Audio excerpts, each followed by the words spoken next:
Bonjour, c'est Ursule encore. On est le 12 juin 2025. Alors je viens sonner la trompette aujourd'hui encore. Et je viens proclamer le retour de notre Seigneur Jésus-Christ. Amen. Alléluia. Soyons tous bénis. Soyons remplis, n'est-ce pas, satiétés de sa joie, n'est-ce pas, de son espérance, n'est-ce pas. Il est bon de demeurer, n'est-ce pas, les yeux fixés sur notre Seigneur, peu importe la situation par laquelle nous passons, parce que c'est lui, n'est-ce pas, qui nous donne de bouger. Amen. Nous respirons par lui, tout ce que nous avons, ça nous vient de lui, et voilà. Donc, j'ai parlé, n'est-ce pas, de deux messages que le Seigneur m'a donné hier. Il m'a donné un le matin, celui que je viens de prêcher, et celui-ci, il m'a donné ça l'après-midi. Donc, c'est de demeurer dans la Nouvelle Jérusalem. Amen. Demeurer dans la Nouvelle Jérusalem. Alors, le Seigneur, n'est-ce pas, j'étais dans mon temps avec lui, et puis il m'a parlé, mais je ne comprenais pas ce qu'il disait. Il m'a donné Apocalypse 21. Et puis, et j'étais là, et puis je l'entendais parler, il me dit, c'est le temps de l'Apocalypse 21. Mais j'étais là, mais je ne comprenais pas, parce que j'ai déjà apporté le message du Seigneur en disant que c'est le temps de l'Apocalypse 21. Je l'ai apporté. Plus d'une fois d'ailleurs, dans ce temps où nous nous trouvons. Mais le Seigneur, n'est-ce pas, ne faisait qu'insister, l'Esprit ne faisait qu'insister, me disant, hein, c'est le temps de l'Apocalypse 21. C'est le temps de l'Apocalypse 21. Alors je me suis dit, je suis restée, n'est-ce pas, longtemps dans sa présence parce que mes pensées divaguaient, ça et là, parce que je pensais que, est-ce qu'il voulait que je parle de quelque chose en particulier? Et après, il m'a dit, c'est de demeurer dans la Nouvelle Jérusalem. Et je me suis rappelé que la veille, il m'avait donné le message sur de demeurer toujours dans la maison du Père. Et j'ai parlé de ce message, j'ai dit comme un papillon. Amen, j'ai dit comme un papillon. Alors, de demeurer toujours dans la maison du Père, c'est, n'est-ce pas, le conseil de Dieu pour nous. Parce que on est dans une situation nouvelle. On est dans la Jérusalem qui est nouvelle. Ce n'est pas la Jérusalem ancienne qui était localisée, n'est-ce pas, là, au Moyen-Orient. Quand Jésus-Christ est venu, qu'il a marché là, il a vécu là-dedans. Il a dit, Jérusalem, Jérusalem, combien j'ai voulu rassembler tes enfants? Comme une poule rassemble ses poussins, mais tu n'as pas voulu. Ça, c'est la Jérusalem qu'on connaît d'avec nos yeux, ou bien d'avec nos oreilles, ou bien effectivement d'avec nos yeux via la télévision.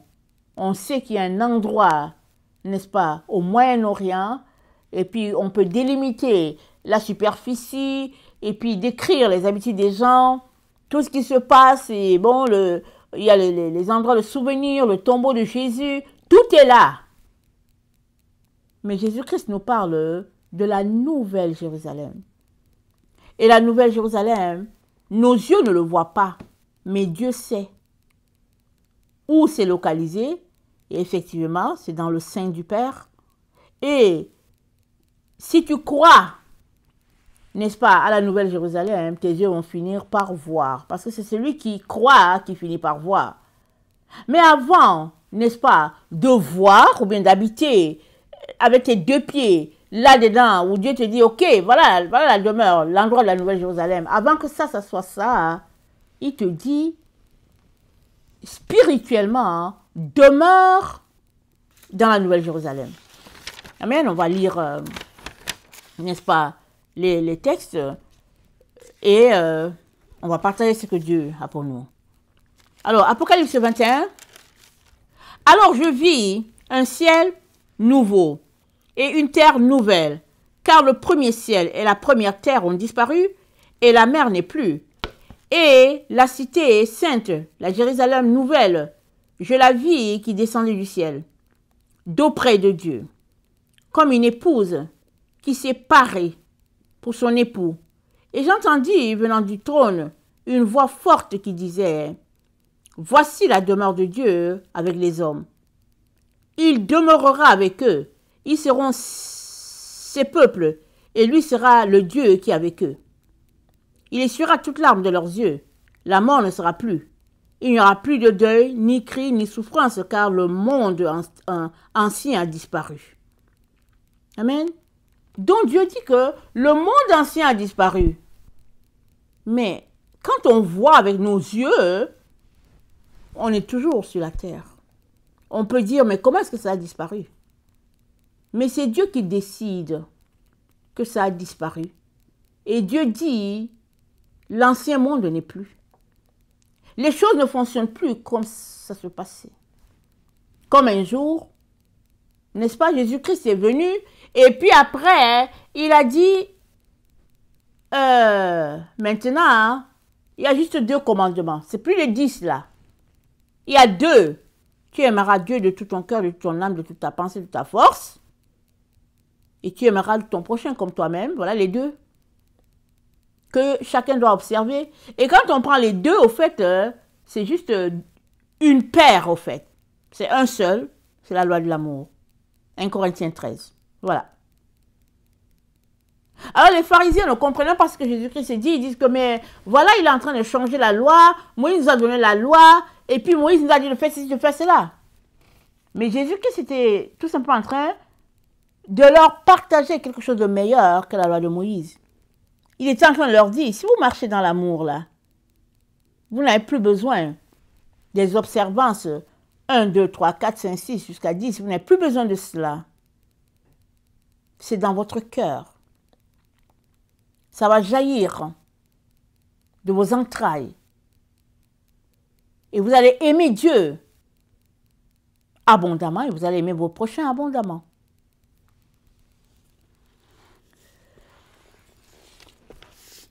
Et nous parlons de la Nouvelle Jérusalem. Le Seigneur nous dit, la Nouvelle Jérusalem descend du ciel. Mais ça descend du ciel comment? Quand j'étais plus jeune, et quand je lisais ce passage, je pensais que, ok, il y a une cité qui va descendre. C'est comme ça que je voyais les choses, une cité. Je m'imaginais tout ce qu'on pouvait imaginer. Comment la cité va descendre? Mais effectivement, l'imagination, c'est Dieu qui nous l'a donnée. Mais le Seigneur nous dit, n'est-ce pas, par la bouche de son serviteur, je vis le ciel, un nouveau ciel, une nouvelle terre, et je vis la Jérusalem nouvelle descendre. Elle descend comment? Par la pensée de Dieu qui nous est communiquée. Parce que c'est Dieu qui décrète les choses. C'est lui qui décide. On est aujourd'hui, je pense c'est un jeudi peut-être. Le 12 c'est un jeudi. Mais Dieu peut décider qu'aujourd'hui ce n'est plus jeudi. Hein. Il peut décider que non, aujourd'hui c'est le 15. C'est lui qui décide. Et s'il décide, tout va s'aligner que c'est le 15. On va dire que ouais, mais c'était le 12 et puis il y a 3 jours qu'on perdrait si on va au 15. Mais c'est Dieu qui décide. Alors Dieu nous dit que c'est le temps de la Jérusalem nouvelle. C'est-à-dire, toi et moi devons être imprégnés des pensées de la Jérusalem nouvelle. Comment ça devrait se passer? Qu'est-ce qui est nouveau? Qu'est-ce que Dieu est en train de dire? Alors, le Seigneur me dit, tu dois demeurer dans la Jérusalem nouvelle. Mais j'ai dit, comment? Parce qu'effectivement, je ne sais pas comment demeurer dans la Jérusalem nouvelle. Le Seigneur dit, c'est en venant dans ma présence à tous les jours, n'est-ce pas, que je vais te communiquer comment la Jérusalem nouvelle, comment on vit dans la Jérusalem nouvelle. Et ça, ce n'est pas juste pour moi, hein, c'est pour chaque enfant de Dieu. Parce qu'on est dans un nouveau temps. Peut-être que tu ne le sais pas, mais Dieu te dit, c'est le temps de la Jérusalem nouvelle, c'est-à-dire c'est un nouveau temps. Les choses anciennes sont passées, tout est nouveau quand on devient chrétien, n'est-ce pas? Quand on devient enfant de Dieu, c'est ça qu'on dit. Celui qui est en Christ est une nouvelle créature, les choses anciennes sont passées, voici tout est devenu nouveau. C'est ça. C'est celui qui est en Christ. Amen. Et Dieu nous dit, dans le temps de la Nouvelle Jérusalem, n'est-ce pas? Où nous sommes là, les choses anciennes sont passées, jusqu'à le temps même est passé. On est dans un nouveau temps, une nouvelle époque. Amen. Et la cité, n'est-ce pas, de David, n'est-ce pas, elle s'est élargie, elle s'est étendue sur toute la terre. À tous les endroits où tu es, tu peux connecter à la Nouvelle Jérusalem. Comment? Via tes pensées, tu peux connecter à la pensée du Père et Dieu va te dire comment tu devrais te comporter aujourd'hui. Et au jour le jour, tu serais en train de bâtir la Nouvelle Jérusalem, si bien que tous ceux-là qui viendraient dans la présence de Dieu à tous les jours à propos de la Nouvelle Jérusalem, ils vont finir par se comporter, n'est-ce pas, comme le Père attendrait qu'on se comporte dans la Nouvelle Jérusalem. Et ils auront la pensée de Christ par rapport à la Nouvelle Jérusalem. C'est ça que Dieu nous dit qu'on devrait faire.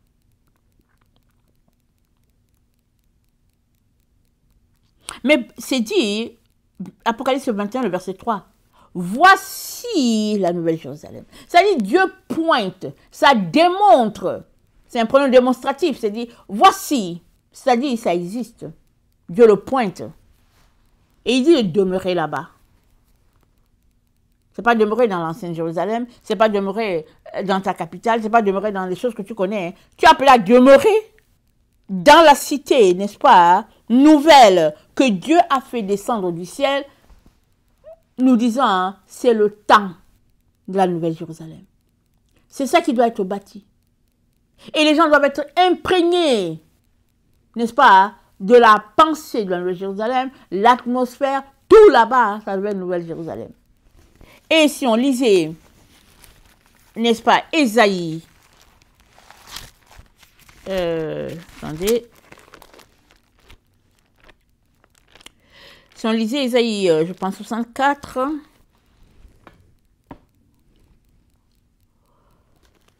attendez, faut pas que je me trompe.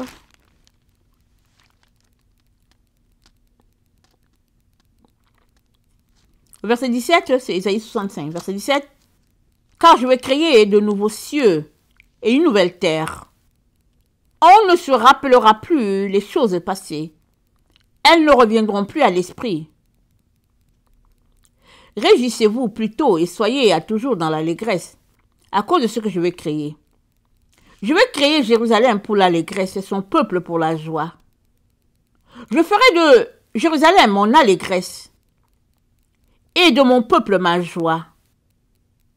On n'y entendra plus le bruit des pleurs ni le bruit des cris. Il n'y aura plus ni enfant ni vieillard qui n'accomplissent leur jour, car celui qui mourra à 100 ans sera jeune, et le pécheur âgé de 100 ans sera maudit. Ils bâtiront des maisons et les habiteront. Ils planteront des vignes et en mangeront le fruit. Ils ne bâtiront pas les maisons pour qu'un autre les habite. Ils ne planteront pas des vignes pour qu'un autre en mange le fruit.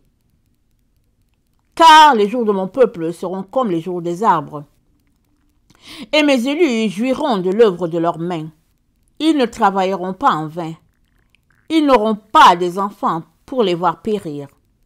Car ils formeront une race bénie de l'Éternel, et leurs enfants seront avec eux. Amen. Ils formeront une race de l'Éternel.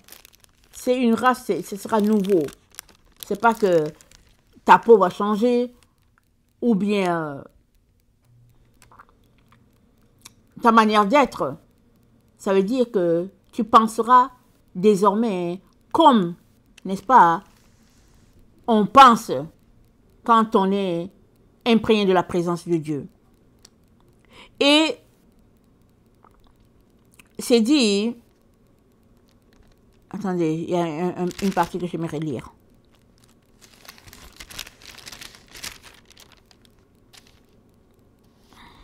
Attendez, donnez-moi quelque temps.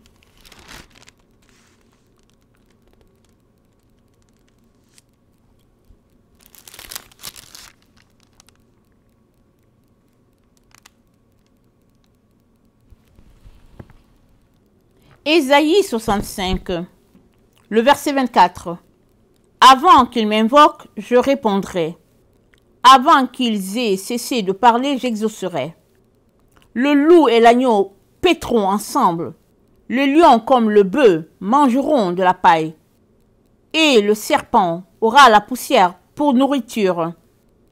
Il ne se fera ni tort ni dommage sur toute ma montagne sainte, dit l'Éternel. C'est-à-dire, le loup et l'agneau vont habiter ensemble. C'est-à-dire, il n'y aura plus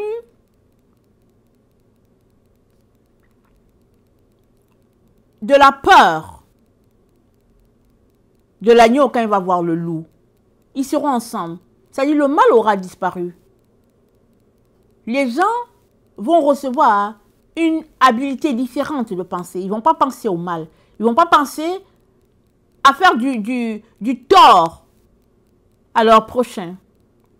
Et ça va s'étendre jusqu'aux animaux. Parce que c'est dit que le petit mettra sa main, n'est-ce pas, dans la bouche du serpent. Et le serpent ne va pas mordre. Parce que le mal aura disparu. Et le Seigneur aimerait que on commence déjà à penser à la Nouvelle Jérusalem.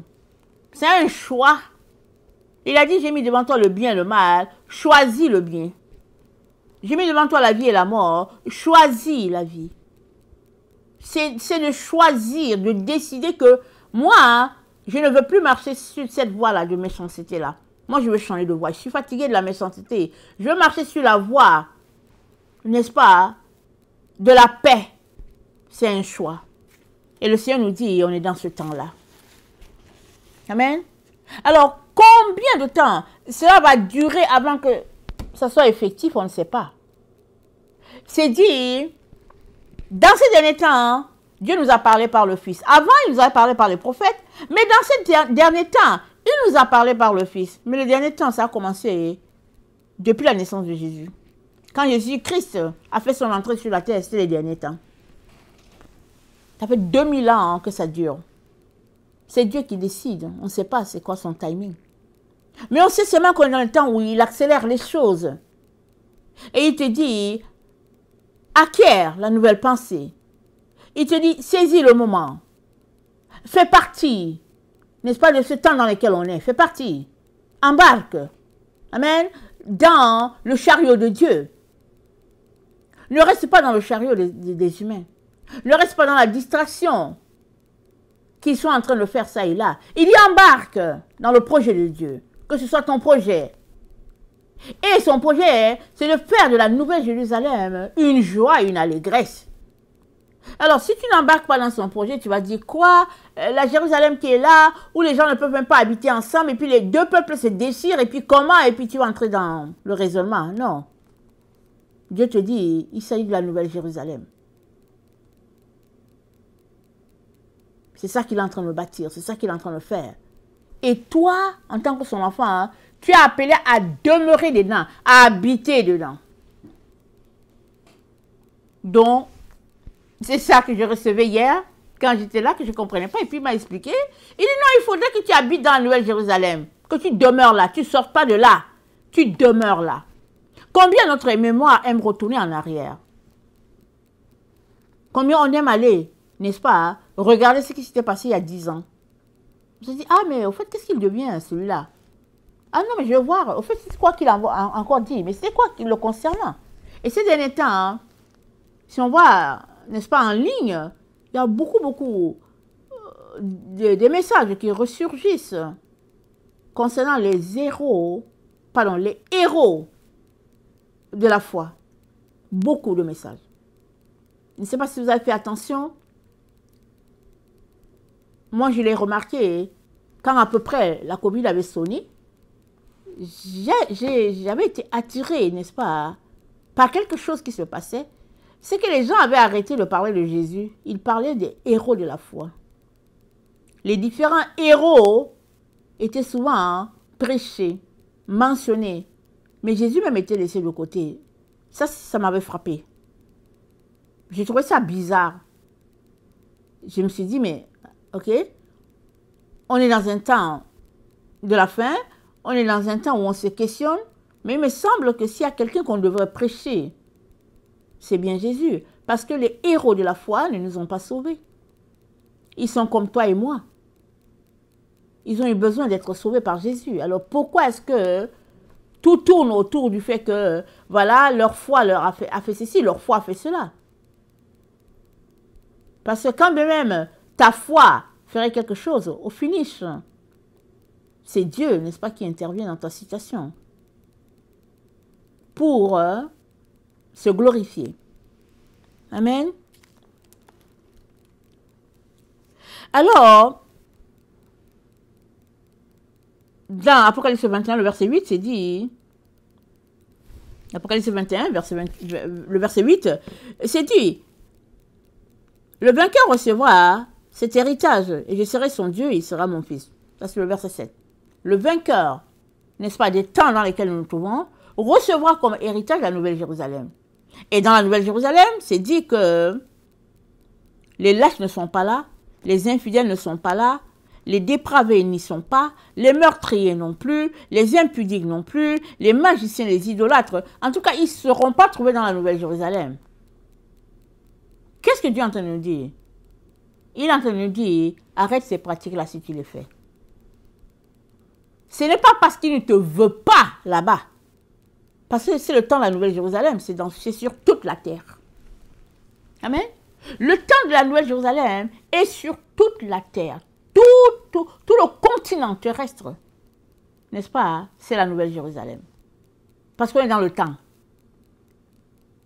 Et Dieu te dit, si ces pratiques-ci, là, tu les fais, sors de là. Parce que l'héritage qu'il t'a donné, c'est la Nouvelle Jérusalem. C'est ce temps nouveau-là. Ça veut dire quoi? Ça veut dire profite. Ça veut dire profite. Sors de toutes ces choses-là qui n'honorent pas Dieu. Et vis, n'est-ce pas, dans le cadeau que Dieu a offert à toute l'humanité. Vis dedans. Jouis de ce cadeau-là. Parce qu'on vient de lire que celui-là qui va mourir à 100 ans sera dit qu'il est mort jeune.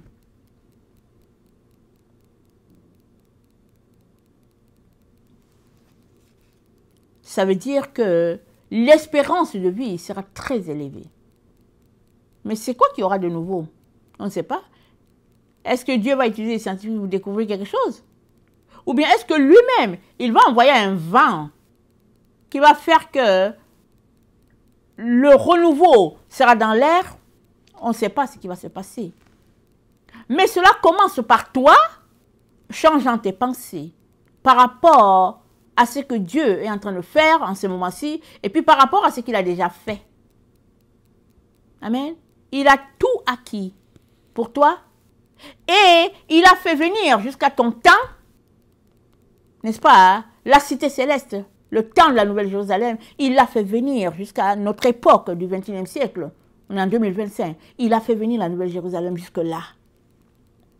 Et il te dit, demeure dans la Nouvelle Jérusalem. Habite dedans.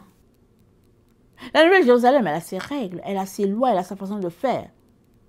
Mais c'est pas différent de ce qu'on a déjà connu là. C'est une continuation. Amen. Jésus-Christ a dit, je ne suis pas venu abolir la loi. Je suis venu l'accomplir. Jésus-Christ n'a pas dit, ok, comme je suis venu là, je mets une croix sur ce que Moïse a dit, et puis je bannis tout, et puis c'est fini. Non. Jésus-Christ a accompli la loi, et il a apporté quelque chose de nouveau, n'est-ce pas? Et il nous a donné la loi de l'amour. C'était donc la continuation de ce que Moïse avait dit. La loi de l'amour, c'est la continuation. Et maintenant, on est, n'est-ce pas, dans la continuation de ce que Jésus-Christ a acquis pour nous. On est dans le temps de la Nouvelle Jérusalem. Mais comment est-ce que ça va se présenter? La Bible, si tu la lis, tu auras les détails. Et c'est chaque personne qui décide d'habiter la Nouvelle Jérusalem, qui doit transformer sa pensée par rapport à ce que Dieu est en train de faire.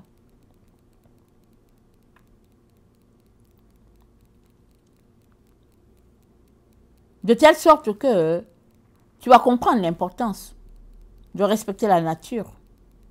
Parce que la végétation a le droit d'exister. Tu vas comprendre l'importance de respecter la vie des animaux aussi. Parce qu'ils ont besoin de vivre. On va penser différemment. On va penser que s'il y a une espèce là qui nous donne la fourrure, on va dire, ok, tuons-les tous et puis on va les vendre la fourrure. Ok, d'accord, mais ça veut dire que la prochaine fois que l'animal va te voir, il va soit se cacher, soit il va bondir sur toi. Et à la fin, il n'y aura plus ce type d'animal-là. Alors tu vas faire comment? Ton commerce va-t-il tomber? Et les animaux avec? Et tout va-t-il s'écrouler? Et Dieu dit, ça s'est passé comme ça. Dans les temps anciens, il dit maintenant, là, dans le temps de Nouvelle-Jérusalem, c'est une autre façon de penser.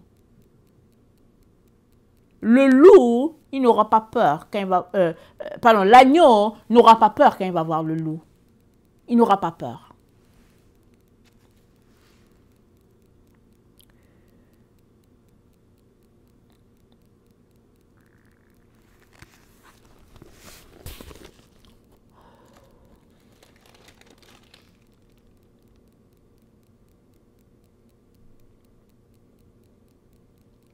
Apocalypse 21, le verset 23. Mais de temple, je n'en ai point vu dans la cité, car son temple, c'est le Seigneur, le Dieu souverain ainsi que l'agneau.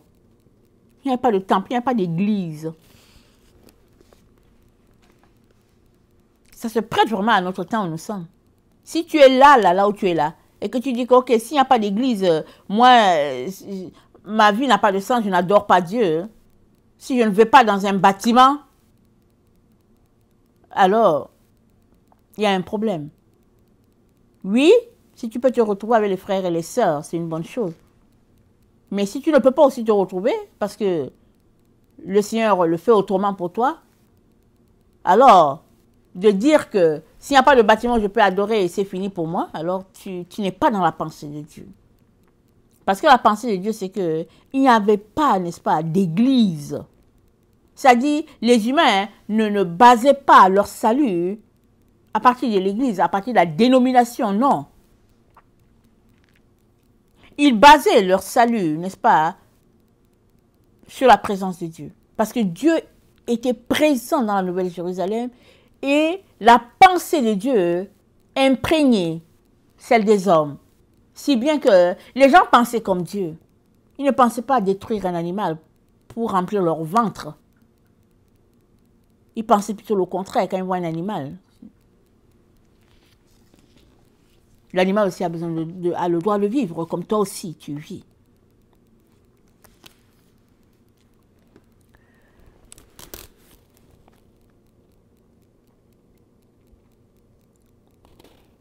Le verset 27, Apocalypse 21. Il n'y entrera nulle souillure, ni personne qui pratique abomination et mensonge, mais ceux-là seuls qui sont inscrits dans le livre de vie de l'agneau. Amen. Il n'entrera pas dans la Nouvelle Jérusalem les gens qui pratiquent l'abomination. Qu'est-ce que Dieu est en train de te dire? Il est en train de te dire de sortir des abominations et tu vas faire partie de la Nouvelle Jérusalem. C'est ça qu'il est en train de dire. Il te dit sors de là. Il n'a pas mis une croix en disant ok d'accord, tu n'entres pas. Non, il te dit sors de tes abominations là. Les abominations dans lesquelles tu es, sors de là et tu feras partie de la Nouvelle Jérusalem.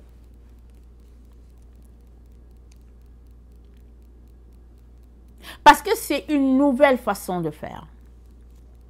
J'ai partagé une vidéo, n'est-ce pas, il y a quelques jours, je pense il y a 3 jours, sur l'église de Thyatire.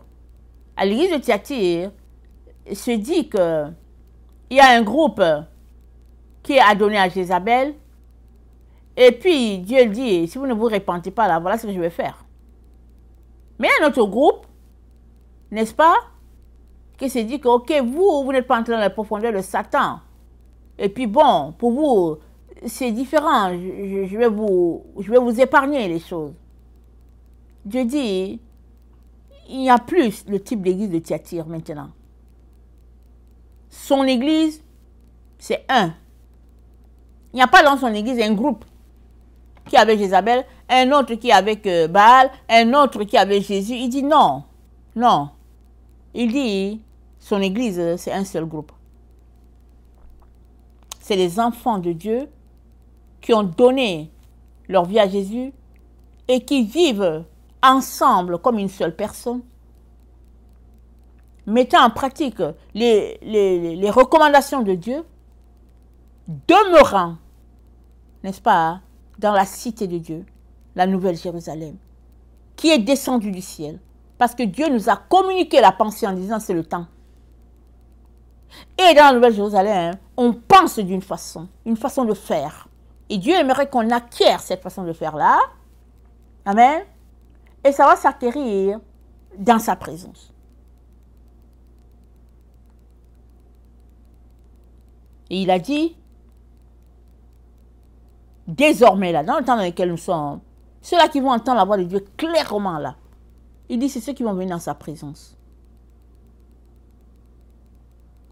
Parce que j'ai vu, n'est-ce pas, une fente dans une fente. Il y avait une fente, n'est-ce pas, c'est comme une séparation. Un côté, c'était pas avec Dieu, l'autre côté était avec Dieu. Et dans cette séparation-là, à l'intérieur de ça, c'est là-bas encore qu'il fallait encore aller pour entendre Dieu. Dans le profond, dans le calme, là-bas. Et Dieu dit, ce sera comme ça. Voilà pourquoi c'est dit, ceux qui commettent l'abomination ne seront pas là-bas. Voilà pourquoi c'est dit ça. Parce que ils ne pourront pas connecter à la pensée de Dieu.